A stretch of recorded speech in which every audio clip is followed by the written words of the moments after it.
अस्सलामुअलैकुम दोस्तों, मैं हूं शाहरुख और ये है Xiaomi Redmi Note 4 और आज मैं इसका नोगट रोम का रिव्यू करूंगा। दोस्तों, अगर आपने नया वाला बीटा रोम इंस्टॉल किया है 7/2/24 तो 24 फरवरी 2017 वाली रोम में Redmi Note 4 नोगट पे हो गई थी। दोस्तों, इसके लिए मैं आपको दिखा दूं। अगर आप जाएंगे यहाँ से सेटिंग्स में और उसके बाद देखेंगे अबाउट फ़ोन में, तो अबाउट फ़ोन में आपको नज़र आएगा एंड्रॉयड वर्जन 7.0 Redmi Note 4 की। तो दोस्तों, अगर आपने अपडेट कर लिया है 7/2/24 में तो आपकी जो रोम है वो हो गई होगी एंड्रॉयड नोगट। लेकिन अगर आप स्टेबल पे हैं दोस्तों, तो स्टेबल पे अभी ये नोगट रोम नहीं आई है। स्टेबल रोम पे नोगट आने में अभी कम से कम 1 से 2 महीने तो लग ही जाएंगे। अब दोस्तों, कुछ लोगों ने मुझसे मांगा कि Redmi Note 4 पे ये नोगट रोम का एक्सपीरियंस कैसा है, तो इसके बारे में आप बतलाएं। तो इसीलिए मैं आज आप लोगों के लिए यह Redmi Note 4 का नोगट रोम का रिव्यू लेकर के आया हूँ कि आखिर यह नोगट रोम आखिर है कैसा। क्या अगर आप स्टेबल पे हैं तो बीटा पे करने लायक है या फिर करने लायक नहीं है, क्या आपको करना चाहिए या नहीं करना चाहिए। दोस्तों, अगर मैं एंड्रॉयड नोगट रोम की बात करूँ तो ये भी बिल्कुल स्मूथ है जैसा कि मार्शमेलो पे चलती थी और कोई भी खास डिफरेंस है नहीं, कोई भी मेजर डिफरेंस है नहीं। जैसा मैं कहता हूँ कि MIUI चाहे वो मार्शमेलो पे हो, चाहे वो लॉलीपॉप पे हो, चाहे वो नोगट पे हो, बिल्कुल ही सेम इफेक्ट देगी क्योंकि उनका कस्टम UI है MIUI। तो MIUI में दोस्तों आपको कोई भी अलग तरह की ऐसी चीज़ें नहीं मिलने वाली हैं जो कि आपको एंड्रॉयड नोगट पे अलग हो और मार्शमेलो पे अलग हो। लेकिन हो सकता है दोस्तों फ्यूचर में, जो ऐसा कि Xiaomi ने कहा है कि वो अपने एंड्रॉयड नोगट डिवाइसेस पे मल्टी विंडो का फीचर देंगे, तो फ्यूचर में हो सकता है दोस्तों कि एंड्रॉयड नोगट पे आने में ज़्यादा एडवांटेज हो। तो दोस्तों, ऐसे कि तो ये एंड्रॉयड नोगट काफ़ी ज़्यादा स्टेबल है। ज़्यादा कुछ फ़र्क है नहीं, जैसा मार्शमेलो में था वही था, लेकिन ये काफ़ी ज़्यादा हद तक स्टेबल है दोस्तों। मतलब कि बीटा पर भी है लेकिन फिर भी ज़्यादा प्रॉब्लम्स है नहीं। अब जो प्रॉब्लम्स है अगर उनकी बात करें तो सबसे पहले अगर मैं स्क्रीन को ऑफ कर दूं तो कभी कभी जो है ये डबल टैप टू वेक इतना जल्दी काम नहीं करता। कभी कभी दोस्तों अगर मैं डबल टैप करूं तो ये वेक नहीं खुलता। और कभी कभी दोस्तों फिंगरप्रिंट सेंसर भी फास्ट काम नहीं करता। जैसा कि आप देख रहे हैं, अभी मैं फिंगरप्रिंट टच कर रहा हूं लेकिन ये नहीं खुल पा रहा है। तो मुझे कुछ देर तक अभी रखना पड़ेगा फिंगरप्रिंट पे, तब जाके ये खुलेगा। या फिर कभी कभी दोस्तों नहीं खुलेगा। तो यहाँ पे मैं देखा रखा, अब जाके खुल गया।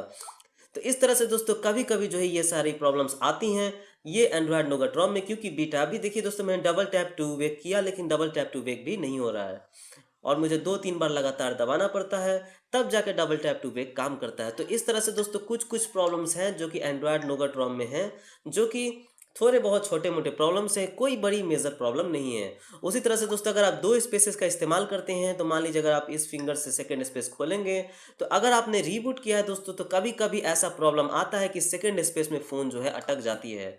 अगर आप सेकंड स्पेस का इस्तेमाल करते हैं तो कभी कभी जो है सेकंड स्पेस में फ़ोन अटक जाती है। हालांकि दोस्तों बाकी सब चीज़ें सेम हैं। एक और प्रॉब्लम मैंने ये पाया दोस्तों कि जब मैंने इसे AnTuTu बेंचमार्क पे पाया कि इसका, मैं जब सर्च कर रहा था कि आखिर इसका AnTuTu बेंचमार्क कितना आएगा, मैं इसे टेस्ट कर रहा था, तो मैंने देखा दोस्तों कि टेस्ट में जो है ये थोड़ी सी लैग की। जैसा कि अभी आप देखेंगे कि जब ये AnTuTu बेंचमार्क के आएंगे, हालांकि स्कोर लगभग 62,000 के ऊपर है, लेकिन अगर मैं इसका टेस्ट दिखाऊँ दोस्तों तो पहली वीडियो तो स्मूथ चली लेकिन दूसरी वीडियो में काफ़ी ज़्यादा लैग कर रही थी। तो पता नहीं ये CPU का प्रॉब्लम है, 625 स्नैपड्रैगन का प्रॉब्लम है, या फिर ये एंड्रॉयड नोगट का प्रॉब्लम है कि वो ज़्यादा ऑप्टिमाइज नहीं है। आप देख रहे होंगे दोस्तों अभी कि अभी भी हल्की हल्की सी लैग नज़र आ रही होगी, लेकिन इसके बाद वाली जो वीडियो देखेंगे वो वीडियो काफ़ी ज़्यादा लैग करती है। मैं आपको दिखा देता हूँ दोस्तों। AnTuTu बेंचमार्क एक ऐसा ऐप है जिससे आप लोग अपने फ़ोन के बेंचमार्किंग स्कोर देख सकते हैं कि आखिर आपका फ़ोन का पोजीशन है क्या और सभी डिवाइसेस के मुकाबले। तो ये देख सकते हैं दोस्तों, ये काफ़ी अच्छी लग रही है चलते हुए और देख सकते हैं हल्की हल्की अभी भी लैग है। और इसके बाद वाली वीडियो दोस्तों वो तो ज़रूर देखें। वैसे मैंने कोई गेम टेस्ट नहीं किया है दोस्तों एंड्रॉयड नोगट पे, क्योंकि मुझे वक्त नहीं मिल पाया, मेरे एग्जाम्स चल रहे हैं जिसके कारण मैं गेम्स टेस्ट नहीं कर पाया। लेकिन ये AnTuTu के स्कोर से ऐसा लग रहा है कि एंड्रॉयड नोगट पे गेमिंग का एक्सपीरियंस उतना खास नहीं होने वाला है अभी फ़िलहाल, क्योंकि ये उतना स्टेबल नहीं है। आप देख सकते हैं कितना ज़्यादा अटक अटक के फ्रेम लैग्स हो रही है, फ्रेम ड्रॉप्स हो रही है और काफ़ी ज़्यादा अटक अटक के चल रही है। आप देख सकते हैं एक एक फ्रेम बाय फ्रेम बढ़ रहा है। देख सकते हैं बीच में जो व्हाट्सएप की नोटिफिकेशन आई वो भी हल्के हल्के रुक करके आई, और अगर मैं यहाँ पे नोटिफिकेशन बार भी खोलूँ तो आप देखेंगे दोस्तों कि कितना लैग कर रही है यहाँ पे नोटिफिकेशन बार। तो ये दोस्तों हो सकता है कि एंड्रॉयड नोगट की ये अभी उतनी ज़्यादा स्टेबल नहीं है, इसलिए ऐसा है। तो दोस्तों ये मैंने मेजर प्रॉब्लम पाया इस एंड्रॉयड नोगट रोम में कि अगर आप गेम खेलते हैं तो ये मेजर प्रॉब्लम हो सकती है कि आपकी जो फ़ोन है वो अटक अटक के चले, लेकिन ये गेमिंग टेस्ट करने के बाद ही पता चलेगी, जिसके लिए मुझे थोड़ा टाइम चाहिए होगा क्योंकि अभी चल रहा है मेरा एग्ज़ाम। अब दोस्तों और किसी चीज़ की बात कर लें और भी प्रॉब्लम्स की, तो दोस्तों इसमें एक और प्रॉब्लम है कि अगर कोई आप ऐप इस्तेमाल कर रहे हैं, जैसे कि अगर मान लीजिए आप कभी-कभी गैलरी इस्तेमाल कर रहे हैं, गैलरी खोल रहे हैं, तो कभी-कभी ऐसा होता है दोस्तों कि यहाँ पे जो है जा कर के यह फ़ोन जो है दोस्तों कभी-कभी अटक जाती है या फिर कभी-कभी जो है फ़ोर्स क्लोज़ आ जाती है। वैसे तो सिस्टम ऐप्स में फ़ोर्स क्लोज़ नहीं आती, लेकिन अगर आप थर्ड पार्टी ऐप इस्तेमाल कर लें जैसे व्हाट्सऐप या फिर कुछ और जैसे हैंगआउट्स वगैरह, तो दोस्तों कभी-कभी ऐसा होता है कि यह जो फ़ोन है ये कभी-कभी फ़ोर्स क्लोज़ दे देती है। तो ये फ़ोर्स क्लोज़ की प्रॉब्लम है एंड्रॉयड नोगट में, हल्की-फुल्की, जो कि ज़्यादा नहीं है, बाकी सारी चीज़ें सही चलती हैं। बाकी दोस्तों जीपीएस एक्यूरेट है, यहाँ पे एलईडी नोटिफ़िकेशन लाइट एक्यूरेट है, बाकी सारी चीज़ें काम करते हैं, फ्लैश कैमरा भी अच्छे से काम करता है। अब दोस्तों मैं कैमरा के बारे में एक चीज़ बता दूँ कि यह जो कैमरा है, यह मुझे लगा कि थोड़ी-सी इम्प्रूवमेंट हुई है। मतलब कि कैमरा में ऐसा था दोस्तों, अगर आपने फ्लैश फ़ोटोग्राफ़ी की होगी, तो फ्लैश से फ़ोटो खींचने के बाद दोस्तों ऑब्जेक्ट्स जो है हल्के से येलोइश हो जाते थे। लेकिन मुझे ऐसा लगता है दोस्तों कि एंड्रॉयड नोगट में ये येलोइश खत्म की गई है और कैमरा को ऑप्टिमाइज़ किया गया है। अब मैं अगर फ़ोटोज़ खींचता हूँ कैमरा से दोस्तों फ्लैश करके, तो फ्लैश से अब हल्के येलोइश नहीं आते हैं, अब येलोइश नहीं आते हैं। अब लेकिन दोस्तों मुझे ऐसा लगता है कि अब कुछ ज़्यादा ही ब्लूइश आते हैं। मतलब पहले ज़्यादा येलोइश आते थे, अब ऐसा लगता है कि कैमरा में ज़्यादा ब्लूइश आते हैं। तो आप इसे चेक कर लें कि क्या सच में ज़्यादा ब्लूइश आ रहे हैं, बिकॉज़ मुझे ऐसा लगा कि ऐसा ब्लूइश आ रहे हैं। बाकी क्वालिटी में कोई ज़्यादा फ़र्क है नहीं दोस्तों, क्वालिटी वैसा ही है जैसा पहले था, एवरेज क्वालिटी और एवरेज से थोड़ी अच्छी कैमरा है। लेकिन दोस्तों मुझे एक चीज़ में थोड़ी-सी फ़र्क लगी, अगर मैं इसका स्लो मोशन आपको कोई वीडियो दिखाऊँ, अगर मैं आपको स्लो मोशन वीडियो दिखाऊँ, तो मुझे लगा कि स्लो मोशन में थोड़ी-सी इम्प्रूवमेंट हुई है क्वालिटी की। अगर मैं यहाँ से रोटेशन ऑन कर दूँ और उसके बाद मैं आपको ये स्लो मोशन वाली वीडियो दिखाऊँ, तो आप देखें कि इसकी जो क्वालिटी है वो काफ़ी अच्छी आई है और मुझे ऐसा लगता है कि स्लो मोशन वीडियो क्वालिटी में काफ़ी ज़्यादा इम्प्रूवमेंट की गई है। हालाँकि उतनी भी ज़्यादा है नहीं, लेकिन अब जो है दोस्तों वीडियो जो है स्लो मोशन में खींचने लायक है, जिससे हम लोग स्लो मोशन वीडियो रिकॉर्डिंग कर सकें। तो ये एक अच्छी चीज़ है दोस्तों, ये स्लो मोशन काफ़ी ज़्यादा अच्छी काम कर रही है। दोस्तों 4K रिकॉर्डिंग आया नहीं है। 4K रिकॉर्डिंग अगर आपको करना है तो वही थर्ड पार्टी ऐप्स का इस्तेमाल करना होगा, जैसे कि गूगल का कैमरा या फिर स्नैप कैमरा या फिर बेटर कैमरा, तो उससे आप 4K रिकॉर्डिंग कर पाएंगे। बाकी सब चीज़ सेम है दोस्तों, और भी कोई डिफरेंस नहीं है। यूसेज में कोई भी प्रॉब्लम नहीं है, हर काम आप आसानी से कर सकते हैं, कोई भी प्रॉब्लम नहीं है। बाकी सब कुछ अच्छा है दोस्तों। एंड्रॉयड नोगट है, बीटा रोम है 7224, और दोस्तों परफॉर्मेंस भी काफ़ी स्मूथ है, कोई भी परेशानी की ज़रूरत नहीं है। रैम की अगर बात करें दोस्तों, तो हमेशा 1 जीबी, 1.2 जीबी, 1.5 जीबी खाली रहती है और इसमें मल्टीटास्किंग में कोई भी प्रॉब्लम नहीं होती है। और दोस्तों अगर आप पूछेंगे कि आखिर एंड्रॉयड नोगट में क्या-क्या एडवांस फीचर्स मिले, तो दोस्तों ऐसे तो जनरली कुछ भी एडवांस फीचर्स नहीं मिले, लेकिन कुछ चीज़ें हैं जो कि मिली हैं। जैसे कि अगर आप एडिशनल सेटिंग्स में जा कर के डेवलपर ऑप्शंस में जाएँगे, सबसे पहले अगर आप एक्सेसिबिलिटी में जाएँगे, तो एक्सेसिबिलिटी में आपको मिलता है कुछ-कुछ ऑप्शंस जो कि एंड्रॉयड मार्शमैलो में अवेलेबल नहीं थे। जैसे कि दोस्तों आपको ये मेल बॉक्स ऑटो कॉन्फ़िगरेशन मिलता है। अगर आप ईमेल सर्विसेज़ का इस्तेमाल करते हैं, तो यहाँ से ऑटो कॉन्फ़िगरेशन आप ऑन कर सकते हैं। यहाँ से दोस्तों जो मेल बॉक्स है, वो ऑटोमैटिकली आपका, अगर आप याहू, जीमेल अगर अपने मेल में इस्तेमाल कर रहे हैं, तो ये ऑटोमैटिकली कॉन्फ़िगर कर लेगा। उसके बाद दोस्तों यहाँ पे आपको मिलता है, अगर आप माउस का इस्तेमाल करते हैं, तो माउस का इस्तेमाल करते हैं तो ये मिल जाएगा दोस्तों। अगर आपने यूएसबी माउस इस्तेमाल किया गया है, तो आप ऑटोमैटिक क्लिक पे सेट कर सकते हैं। अगर आप माउस ले जाकर कहीं दूर पे रखेंगे, तो आप इस एक्सेसिबिलिटी को ऑन रख देंगे, तो बिना क्लिक ही वो माउस ऑन हो जाएगी, क्लिक हो जाएगी अगर कुछ देर तक वहाँ पे रखेंगे। उसी तरह से दोस्तों यहाँ पे है click after pointer stops moving, ये भी सेम चीज़ है। और दोस्तों उसके बाद कुछ मिलता है जैसे लार्ज माउस पॉइंटर। अगर आप पॉइंटर का इस्तेमाल करते हैं, माउस का इस्तेमाल करते हैं, तो पॉइंटर जो छोटी दिखाती है वो बड़ी दिखाएगी।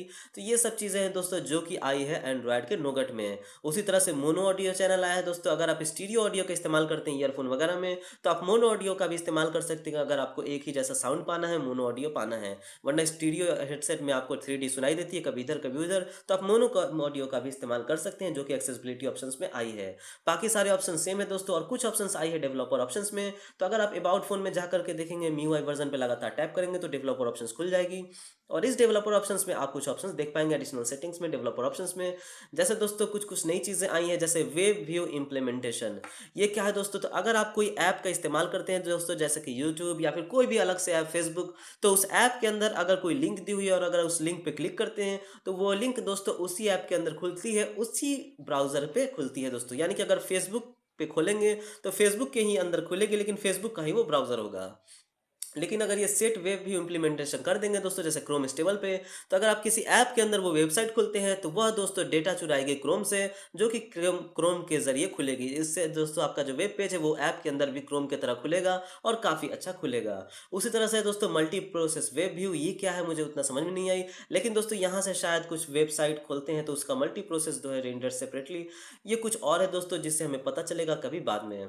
उसके बाद दोस्तों और भी कुछ कुछ नए नए आए हैं जो कि उतने मतलब मुझे उतने ज़्यादा अभी समझ में नहीं आए हैं। नए फीचर्स हैं जिनके बारे में बाद में पता चलेगा, लेकिन कुछ भी मेजर चेंजेस नहीं है दोस्तों। मल्टी विंडो का भी फीचर आया है दोस्तों, लेकिन दोस्तों मैं बता दूं, ये जो देख रहे हैं force activities to be resizable, ये सिर्फ और सिर्फ उन डिवाइसेस के लिए है जो कि है एंड्रॉयड नोगट पे, जो कि एंड्रॉयड नोगट का अपना है। मतलब एम के लिए अभी नहीं है। जब अगर एम पे मल्टी विंडो आती है तब ये फीचर काम करेगी, लेकिन अच्छी बात यह है कि यह फीचर अवेलेबल है। और अगर कभी इस फीचर से मालूम चलता है दोस्तों कि कभी ना कभी मल्टी विंडो ज़रूर आएगी एमआईवाई में। उसी तरह से force allow apps on external, ये भी है दोस्तों कि अगर यहाँ पे कर देंगे दोस्तों तो यहाँ से जो है कोई भी ऐप जो है ऑटोमेटिकली एक्सटर्नल स्टोरेज में राइट होगी। तो अगर आपको फोर्स अलाउ कर देंगे डेवलपर ऑप्शंस में, तो जो आपका इंटरनल स्टोरेज में ऐप्स जाते हैं वो एक्सटर्नल में चली जाएगी।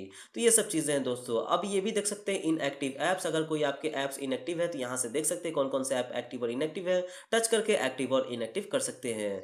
और भी बहुत सारे चीज़ें हैं दोस्तों जो कि उतनी ख़ास है नहीं, लेकिन मैं कहूँगा फिर से कि मेजर चेंजेस कुछ भी नहीं है। बाकी अगर आप करना चाहें तो आखिरी सवाल कि क्या हम लोग यह कर सकते हैं एंड्रॉयड का नोगट रोम, अगर हम स्टेबल पे हैं तो क्या हमें करनी चाहिए? दोस्तों मैं कहूँगा कि आप स्टेबल पे बस कुछ दिन और रुक जाएं, बिकॉज दोस्तों कुछ कुछ प्रॉब्लम्स हैं जिनका सॉर्ट आउट होना बहुत ही ज़रूरी है। तो मैं कहूँगा कि आप स्टेबल पे कुछ दिन और रुक जाएं और उसके बाद नोगट पे आएँ, बिकॉज दोस्तों अभी भी फिंगरप्रिंट सेंसर उतना खास काम नहीं कर रहा है। बिकॉज दोस्तों अभी भी लॉकिंग में प्रॉब्लम हो रही है, खोलने पे दोस्तों बहुत ही ज़्यादा प्रॉब्लम होती है। तो ये सब दोस्तों जो प्रॉब्लम्स है ये सब काफ़ी ज़्यादा क्लियर करना ज़रूरी है। जैसा कि देख रहे हैं दोस्तों अभी फिर से ये अटक गई, स्क्रीन ऑन है दोस्तों आप देख सकते हैं, लेकिन ये अटकी हुई है। तो ये सब दोस्तों कुछ चीज़ें हैं जिन्हें हमें ठीक करना ज़रूरी है। और ठीक करने के बाद फिर से अगर मैं कहूँगा कम से कम 2-3 हफ्ते और रुक जाए और उसके बाद ही आप एंड्रॉयड नोगट पे जाएँ। तो दोस्तों मैं हूं शाहरुख और मुझे आज आप लोगों को देना था एंड्रॉयड नोगट का रिव्यू रेडमी नोट 4 पे। तो दोस्तों एंड्रॉयड नोगट काफ़ी हद तक स्टेबल है, लेकिन अभी और भी ऑप्टिमाइजेशन होना बाकी है। तो रेडमी नोट 4 पे अगर आप हैं तो कुछ दिन और स्टेबल पे रुके, और अगर आप आना चाहते हैं तो आ सकते हैं।